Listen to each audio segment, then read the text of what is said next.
बस एक कदम गलत उठाता राह शौक में, राह शौक का मतलब शौक के रास्ते पर चल पड़े थे। बस एक कदम गलत उठाता राह शौक में, मंजिल तमाम उम्र मुझे ढूंढती रही। मेरी मंजिल जिंदगी भर मुझे ढूंढती रही, कहाँ चला गया। और एक गलती थी, उसे गलती कहीं नहीं छोड़ा। तो जो कहानी मैं आपको सुनाना चाह रहा हूँ एक रियल कहानी है, और मेरी सबसे बड़ी चिंता अपने बच्चों को लेकर, आपको लेकर वही रहती है। मैं जब भी कोई कहानी सुनाता हूँ, नाम जगह वो सब बदल देता हूँ ताकि किसी की प्राइवेसी पर हमला ना हो। सबकी राइट टू प्राइवेसी है ना। एक बच्चा था जिसको मैं जानता हूँ, बचपन से जानता हूँ, बहुत ही जबरदस्त आर्टिस्टिक बच्चा, म्यूजिक का उस्ताद। उसके घर में लगभग सब लोग म्यूजिक के उस्ताद थे, इंस्ट्रूमेंटल म्यूजिक, वोकल म्यूजिक, हर चीज में अच्छा, पढ़ने में भी ठीक, बढ़िया। और जब हम स्कूल में थे, वो मेरी क्लास में तो नहीं था, थोड़ा सा अलग क्लास में था, पर स्कूल में बहुत पॉपुलर था, being into music. I was in debating, he was into music. और बाद में उसने हमारा स्कूल छोड़ भी दिया कुछ समय के बाद, फिर वो कहीं और चला गया, फिर हमारा मिलना नहीं हुआ। उस समय ना तो व्हाट्सएप था ना यूट्यूब था, तो बाद में मिलने का स्कोप भी नहीं रहता था। जो एक बार चला गया वो चला ही जाता था उस समय। अब तो बच्चे जिंदगी भर दोस्त रहते हैं। फिर जब मैं दिल्ली यूनिवर्सिटी में आ गया, ग्रेजुएशन कर चुका था, उसके बाद अचानक मुझे एक बचपन का दोस्त मिला जिसने मुझे एक इंटरेस्टिंग क्या डेवास्टेटिंग बात बताई। तो बात चल रही थी कि स्कूल के दोस्त कहाँ कहाँ हैं, क्या कर रहे हैं। तो बातों बातों में उसका जिक्र भी आया, तो मैंने बड़ी उम्मीद से पूछा। मैंने कहा वो तो बॉम्बे चला गया होगा, फिल्म इंडस्ट्री में चला गया होगा। तो मेरे दोस्त ने पूछा कि तुम्हें नहीं पता उसके बारे में। मैंने कहा नहीं। उसने कहा यार वो जेल में है, and he was one of the most creative students of our school. मैंने कहा जेल में क्यों है? बोले सच में नहीं पता। मैंने कहा सच में नहीं पता मुझे।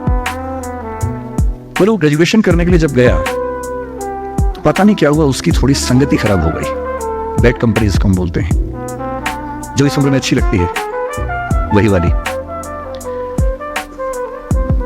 तो कॉलेज लाइफ में थोड़ी बहुत बैड कंपनी सबकी होती ही है, हल्की फुल्की होती है, एक सामान्य बात है।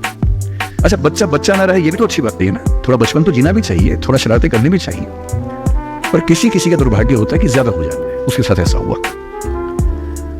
उस सब प्रोसेस में उसको ड्रग्स की आदत लग गई। और ड्रग्स की आदत, ड्रग्स एक ऐसी चीज है, एडिक्शन नहीं आ सकते। मतलब 1000 लोग जाएंगे तो उनमें से एक आध वापस आएगा, वो भी इतने मुश्किलों से जो ऑलमोस्ट इम्पॉसिबल है। I have seen many such cases. Social welfare department से मेरे कई दोस्त ऑफिसर से, तो मैं उनसे जब पूछता हूँ बताते हैं, मैंने ऐसे लोगों को देखा है 10-10 साल से स्ट्रगल कर रहे हैं एडिक्शन से बाहर आने की, नहीं आ पा रहे, खत्म हो गए हैं। उस बच्चे को ड्रग्स की आदत पड़ गई कॉलेज में जाके, पेरेंट्स को पता ही नहीं था। तो जब पेरेंट्स को भनक लगी तो उसको दबाव बनाया कि तुम घर आ जाओ। अब वो जिस कंपनी में था, दोस्तों वाली कंपनी में, वहां अब ड्रग्स बहुत महंगे होते थे, पैसे घर से बहुत कम आते थे, जितने पैसे एक मिडिल क्लास फैमिली दे सकती है। अब वो घर से ज्यादा पैसे मांगने लगा, पैसे मिलते नहीं थे। उसको अपने ही घर के लोगों पर गुस्सा आने लगा। तो एक बार वो अपने घर आया हुआ था छुट्टियों में, और वहां भी वो कुछ कुछ करता रहता था। उसके पेरेंट्स ने उसको बहुत समझाया कि बेटा ऐसा मत। और एक दिन इस बात पे झगड़ा बढ़ गया। भैया पेरेंट्स की चिंता समझेंगे आज से 30 साल बाद, जब आपके बच्चे की एज में होंगे, आपकी नानी मर जाएगी उस समय। नानी मरना एक मुहावरा है, इसका मतलब बहुत चिंता में रहेंगे उस समय आप। और उस दिन पता नहीं क्या हुआ, झगड़ा हुआ, क्योंकि जो एडिक्शन के शिकार है उनका दिमाग उनके कंट्रोल में नहीं होता है।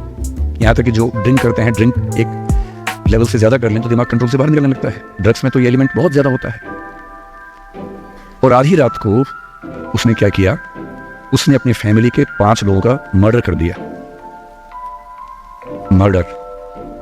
उसने खाने में जहर मिलाया, लगभग सब लोग उससे मर गए। एक मेंबर नहीं मरा क्योंकि उसने खाना खाया नहीं उस दिन, तो उसको उसने अलग से मारा। और ये बात है जब उसकी उम्र लगभग 17-18 साल की थी, या 19 के आसपास रहा होगा।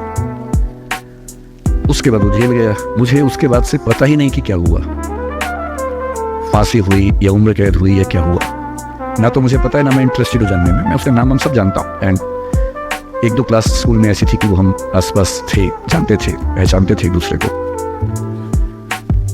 मेरी सबसे बड़ी चिंता ये होती है बच्चों को लेकर कि किसी भी गलती से वो ड्रग्स में ना चले जाए। आप सबसे रिक्वेस्ट कर रहा हूँ हाथ जोड़ के, कुछ भी कर लेना, ये मत करो। बदमाशी करो, शरारत करो, थोड़ा इश्क विश्क होगा करो, कोई दिक्कत नहीं। किसी को चीट मत करना, ड्रग्स में मत जाना, क्योंकि इन रास्तों पे जाने के बाद वापसी का रास्ता नहीं, पूरी जिंदगी खत्म हो जाती है। एक शायर ने कहा है, बस एक कदम गलत उठाता राह शौक में, राह शौक का मतलब शौक के रास्ते पर चल पड़े थे। बस एक कदम गलत उठाता राह शौक में, मंजिल तमाम उम्र मुझे ढूंढती रही। मेरी मंजिल जिंदगी भर मुझे ढूंढती रही, कहाँ चला गया? सिर्फ एक गलती हुई थी और उसे गलती ने कहीं ना नहीं सकते हैं वापस